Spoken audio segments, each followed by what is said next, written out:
The number one question I get asked is, does your reptile bite? And if you're talking about this one, or this one, the answer is no. But there are 5 that I guarantee will bite you. And those are the ones we're gonna talk about today.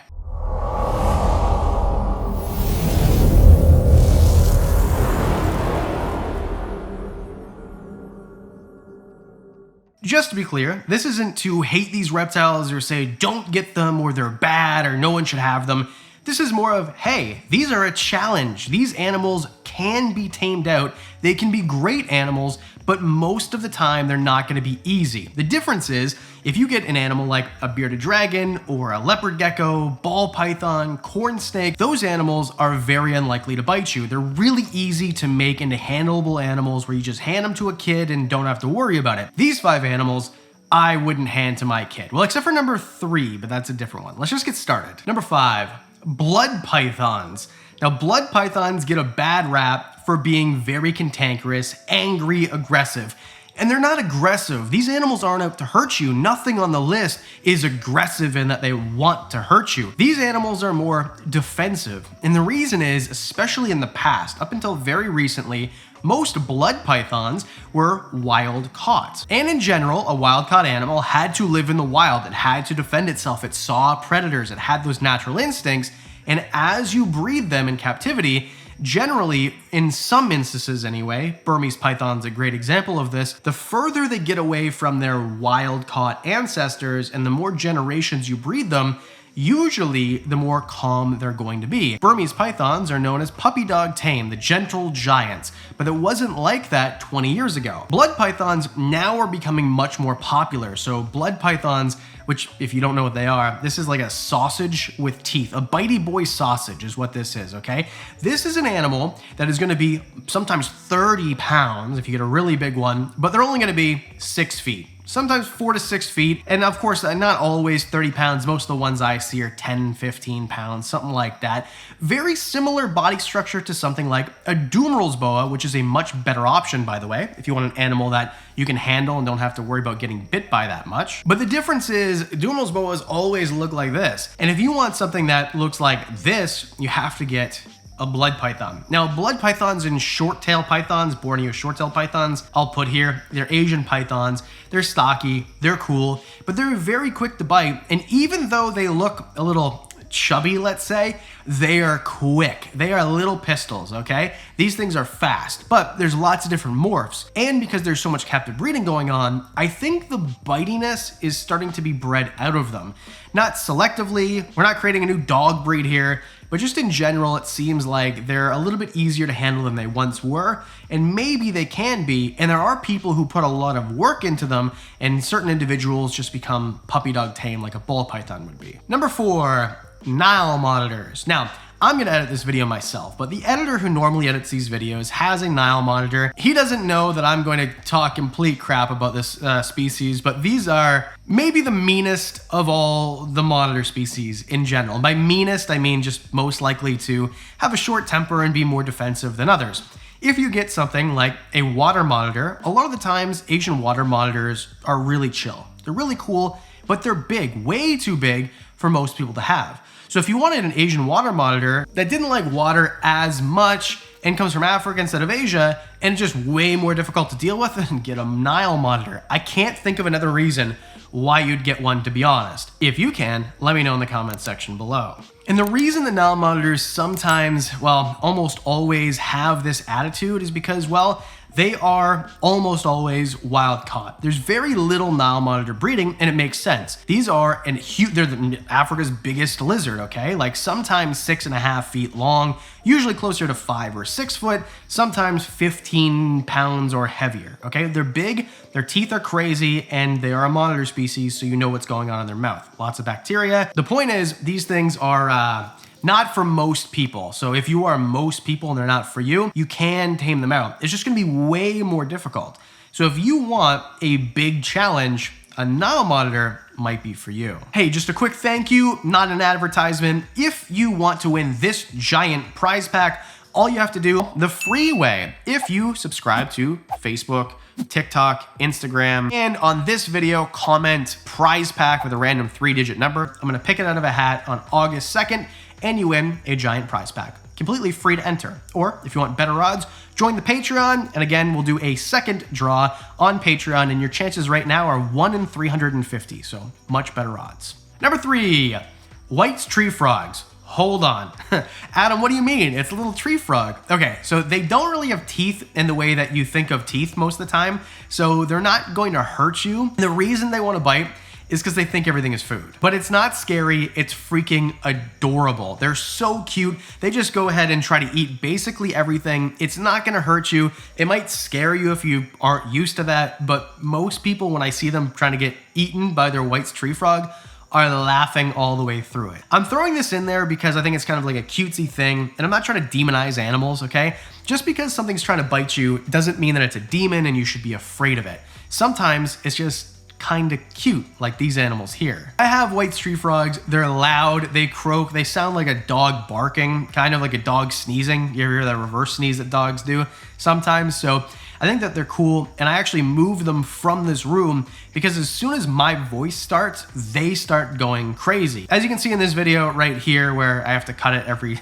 10 minutes because they keep on going. These are a big tree frog, okay? So when they bite you, if you're not used to it, because they're so fast especially, it might be jolting to you, but after a while, it's just kind of funny, unless you're trying to feed them and then you don't see it coming, and then it just feels so weird. Now these animals, they range from white to green, like not totally white, but a creamy color, to green, purple, sometimes almost a bluish type tinge. But either way, it's an Australian tree frog that also comes from parts of Indonesia. That's really big, it's really vocal, and of all the tree frogs that you can take care of, they're probably the easiest one. So I highly recommend White's tree frogs. Really fun to watch them eat, but sometimes what they're trying to eat is your fingers. Number 2, I have a love affair with this animal, emerald tree boas.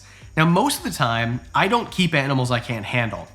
However, I have been in love with emerald tree boas for as long as I can remember. I got a tattoo of one 10 plus years ago, okay? I love these animals. However, they are not a handling animal for the most part. Now there's 2 different species. There are the northerns, which come from the northern part of their range, and then there's the Amazon basins, which are found along the basin of the Amazon River. Amazon basins are the exception to this rule. Amazon basin emerald tree boas generally are a bit bigger. They're more beautiful, quite a bit bigger actually, up to 9 feet. They're beautiful. I think they have a much more striking pattern. The head shape is a little bit different, and they're known for being less cantankerous. Not to say that you should go handle these things without any precaution, because keep in mind, emerald tree boas have the largest teeth of any non-venomous snake. And because I have 4 of them now, and one of them was very sick and we're nursing back to health, and we've had to assist feed this animal, which you can see in Instagram. If you want to follow me on Instagram, there's a video of it. And when I say this guy's teeth are massive, this is the smallest emerald that I have. I mean, he's maybe 4 or 5 feet. He was a farmed animal, came in wild. His teeth are massive. So once you get a 9-foot emerald tree boa, I'm telling you, these things, you don't want to get bit. Most of the time, snake bites like a ball python or even a boa, whatever, you get bit, it bleeds because it has an anticoagulant, so it helps it bleed, which is great because then generally you don't get infections from reptile bites anyway. So it's not a big deal, but with these guys, it is an event. I would put it up there with reticulated python bites just because their teeth are so long. However, if you know how to care for them and handle them and use hooks, it's not really a big deal. I love these guys. I'm never gonna handle mine, especially because I have northerns, so they're a little bit more cantankerous.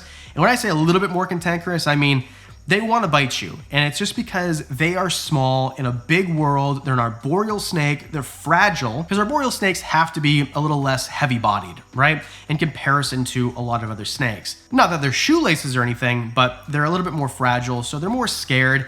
I love mine. They're beautiful. I'm so lucky to have them, but I'm not gonna handle them the way that I would handle other snakes. So you just have to be careful with them, and they're also really expensive. So if you want an Amazon basin, for example, these snakes oftentimes go for well over $10,000. The latest example I had of ones that were available to me were between $7,000 and $15,000 each, depending on how good looking they are. And these were just babies. They were still orange, which if you didn't know, emerald tree boas start off orange or sometimes other fluorescent colors because they're closer to the canopy where there are flowers, and then they start to get bigger. They come down from the canopy, not quite as high up, and then they turn green to match with the foliage.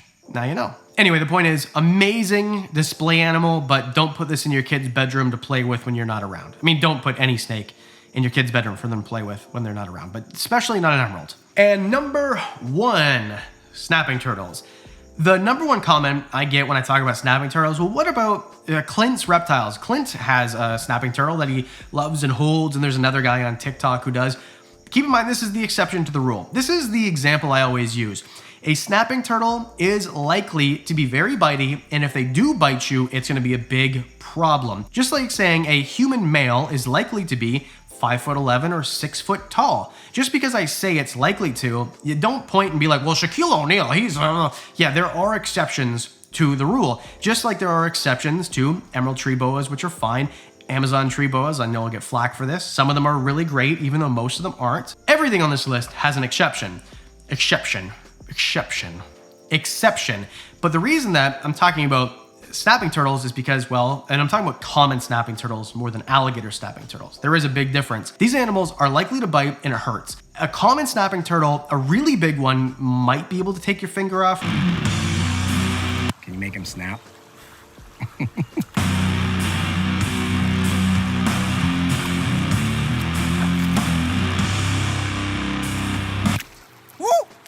Most of the regular ones, they're just gonna take bits of flesh from you. But either way, this is not a good way to have a pet that you're gonna handle, is that you have to worry about it taking bits of your flesh all the time. But they spend most of their time stagnant. They don't really move around as much as other species of turtles like mud turtles or, I don't know, yellow belly sliders, map turtles, whatever that you could have. So it's not the most fun turtle to have in any regard, but it is interesting, and they do look like Bowser, and a lot of people name them Bowser, and they're cool in their own right, but they are more likely, 99% of the time, they're gonna try to bite you, and there is that 1% that's gonna be lovely and great until that one time they're not, and you're gonna remember that time. I promise you. There you go, the top 5 reptiles that will bite you. Would you like to see a video about the reptiles that won't bite you? Let me know in the comments section below. Please hit subscribe while you're down there. It would really help me out. I know most of you aren't subscribed, and if you hit it, it's free for you, and it makes Diamond happy. As always, a special thanks to the Patreon supporters. You guys get videos early, discounts on merch. You guys are actually entered into a draw to win a giant prize pack. All of that and more for as little as $1 a month. That's it. So do videos on Mondays and Thursdays. I'll see you in the next one.